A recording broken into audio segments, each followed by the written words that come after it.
All right, I want to talk about ambiguous sentences. And so these are sentences that have multiple meanings. So a good example of this is I didn't say he stole the money. Now, that sentence can imply that he didn't steal the money, it was a she. It could imply that I didn't say that, I had written it. It could imply that I know he did it, but I don't want to confirm it.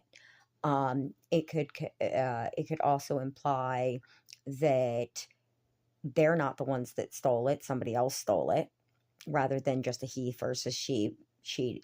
Um, so it can be taken many different ways. And now, if another person doesn't clarify what your intent by a sentence was, they're likely to autofill that in with what fits best with either the information they already know or what aligns with their thinking. So, if it is their best friend and you say, I didn't say that he stole it, they're likely to assume maybe that it wasn't them, it was somebody else, even if you're implying that you just don't want to admit that, yes, you've seen them do it. And they're not going to interpret it that way because they like that person. Um, and this isn't just with ambiguous sentences, this is with all human communication without clarification. Not every human being has a dictionary brain that knows every single word in the tonality, inflex, and pattern recognition, like context clues of exactly which way you're implying things. So I'm going to use a really weird sentence that doesn't really make a whole bunch of sense, but it does just in for the implication of what I'm trying to say here. So if I were to say on a fair date, um, I saw a bat on a crane, right? Now, this is a very weird sentence, but it could imply multiple different things. On a fair date, right? That could be a good date, right? It was a fairly good date. It was a fair date, like a date that we had uh, worked out together and picked out, and it was a great date to have it, right? Um, Saw, you could see this with your eyes. You uh, weirdly enough, I'm not sure if the saw, like using a saw tool, applies in this, nor does like date in like the fruit. But if you don't know the other context of these words, then you could potentially be completely confused about the sentence because you don't know the context of the right word. Now, again, these aren't the specific best words to be using for this type of example. It's just these are words that have dual meanings in English. So you're already talking about things that have multiple meanings for people to be trying to grasp. You have human beings whose attention is not fully on conversations at all times. So you have people that have ADHD and things like that. You have things that go on in your surroundings that can take away from your attention. So people can hear keywords of a sentence and not have heard the full sentence and imply different things from that. Human beings can just vastly not know certain things because common sense is not actually something that you're born with. It's a likelihood of information that you will know.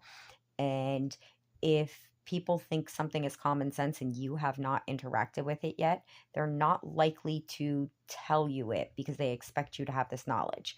And if they do interact with you under these pretenses of thinking that you're going to know something and then finding out that you don't know something that they believe is common sense, there's a common reaction to kind of put you down for not knowing or making fun of you, even if it's not meant in a condescending way. It's just meant in a kind of like a playful way or whatever, or like a silly, ha ha ha, did you not know? It just tends to be how humans react to this type of thing.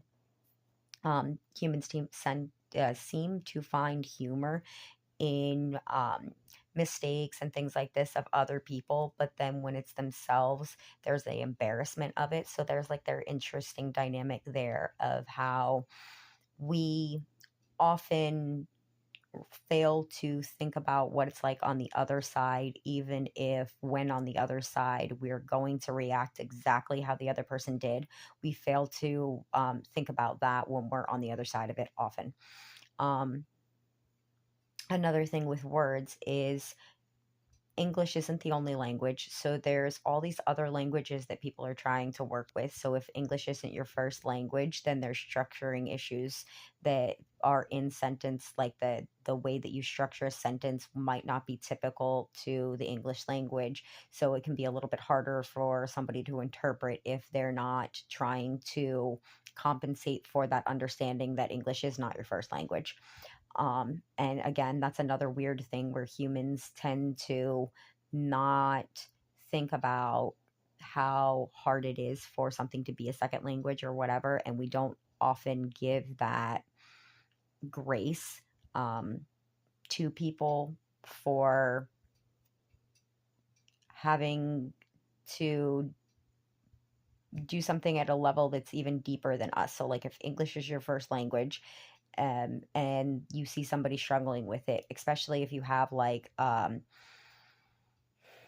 specific rigid thinking, you'll have a tendency to be like, well, why can't you understand this? My brain understands it. Well, our brains all work differently, and if their brain was pre-wired for a different sentence structure, then yeah, English sentence structure is going to be harder. And these are just like common things that we don't think to give thoughts to. And that's really one of the harms of constantly being condescending and negative to people for thinking and putting deeper thought into stuff is we now have a whole society that doesn't want to think really deep about anything. And a lot of our actions that we feel shameful for could have been avoided if we just really thought about stuff, especially how we feel on the opposite sides of coins and our situations and things like that. I know I say and like a lot. I'm sorry. It's part of the fact that my brain is trying to organize a lot of thoughts to articulate what I am trying to say properly. I have a speed problem when I am talking, especially if I'm excited.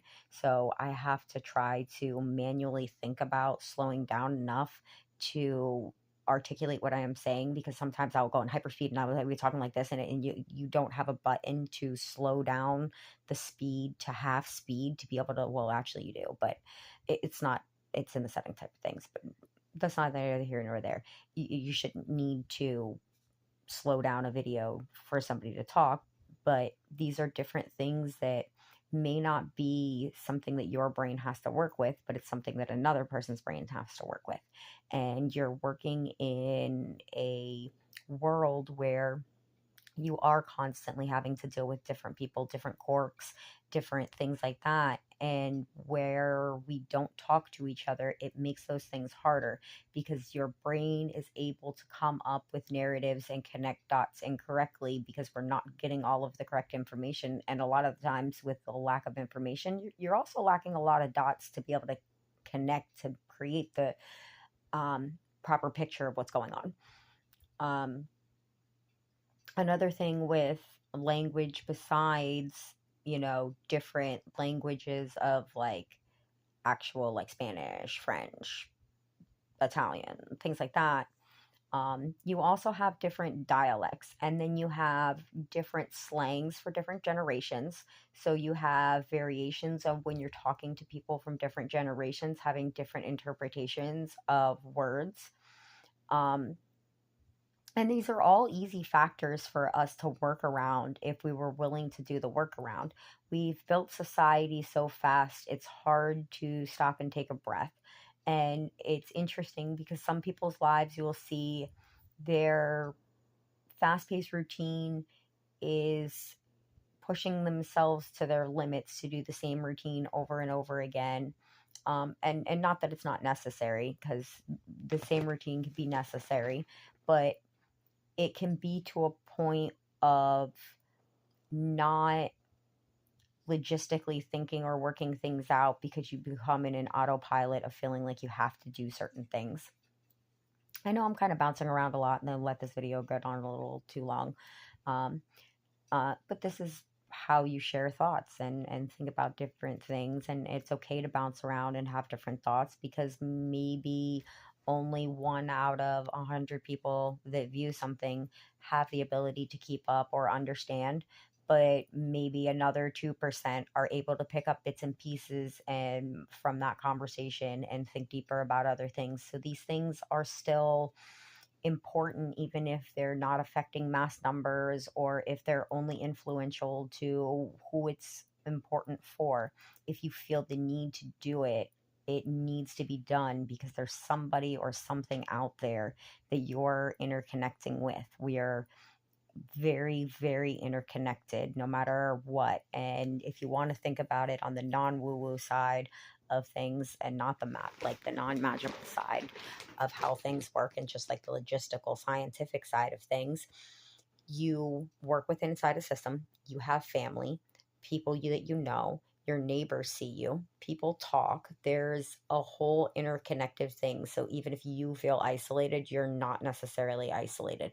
There's family members that you keep updated with, there's neighbors that see your patterns, there's people that you go to work with. No matter how isolated you feel in your world, there are still people that are perceiving you. You don't have to always know about what people think about you to be effective in the world. Most of the time, people have imposter syndrome. Most of the time, people feel unloved, unwanted, and all of these things. It's not anything that a person is solely feeling alone. These are universal things that humans just don't speak enough upon to really understand that all of the hardships that you've gone through, that you feel so isolated for, is part of the human experience. And the next level of it, once we start to let go of that negativity and we start to actually bond and blend together in a cohesive manner, our stories will all become a lot better, and we will have all of this negativity to compare all of our greatness off of. That what greatness is without negativity to compare it to is just mundane. So the most amazing experience to somebody that's never experienced negativity is just another experience for them. Where once you experience negativity, when you experience the brighter side of that, it becomes more of an experience. Light or darkness without the other is just what it is, where light and darkness together gives you day and night, where you can have a night life and that makes that enjoyable. You can have a day life and you can do things in the daytime and function and stuff, and that be enjoyable, because there is that balance of the two. A lot of the world is lacking balance, and that's one of the simple things: balance and understanding, communication, really simple things to fix the world.